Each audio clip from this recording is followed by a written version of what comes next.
جب نوجوان لڑکے کندھے میں بیگ اٹھا کے جب گھر سے باہر نکلتے ہیں، گھر والے کو الوداع کہتے ہیں، پردیس جاتے ہیں کام کرنے کے لیے، تو پوچھو ان ماؤں سے پوچھو جن کے بچے جاتے ہیں، جن کے نوجوان لڑکے گھر سے باہر جاتے ہیں کام کرنے کے لیے، ماں کی آنکھ میں آنسو ہوتی ہے، وہ بہنوں کی آنکھوں میں آنسو ہوتی ہے۔ جب آپ کو الوداع کہتے ہیں تو آنکھوں میں آنسو ہوتی ہے، مائیں روتی ہے، بہنیں روتی ہے کہ میرا بھائی جا رہا ہے باہر کام کرنے کے لیے، اللہ ان کو صحیح سلامت رکھنا۔ جس طرح سے یہ گھر سے باہر نکل رہے ہیں صحیح سلامتی کے ساتھ، ٹھیک اسی طرح سے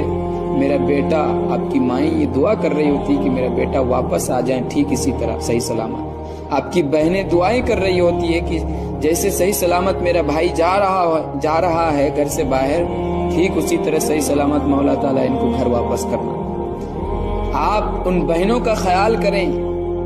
آپ اپنی ماں کی خیال کریں، جو ماں آپ کو لاڈ پیار سے پالا، جب آپ جاتے ہیں تو کلیجہ پھٹ جاتا ہے، ماں بہنوں کی کلیجہ پھٹ جایا کرتی ہے۔ تو میرے بھائی، اگر آپ باہر چلے گئے کام کرنے کے لیے تو دھیان رکھنا، کبھی بھی بدگمانی مت کرنا۔ آپ اپنی ماں بہنوں کو چھوڑ کر کے پردیس کام کرنے کے لیے گئے تو دھیان رکھنا، اپنی ماں بہنوں کا خیال رکھنا۔ یہ نہیں کہ پردیس گئے کام کرنے کے لیے اور بگڑ گئے، پردیس گئے کام کرنے کے لیے بگڑ گئے، آوارہ بن گئے، نہیں، آپ اپنی ماں کا خیال رکھو۔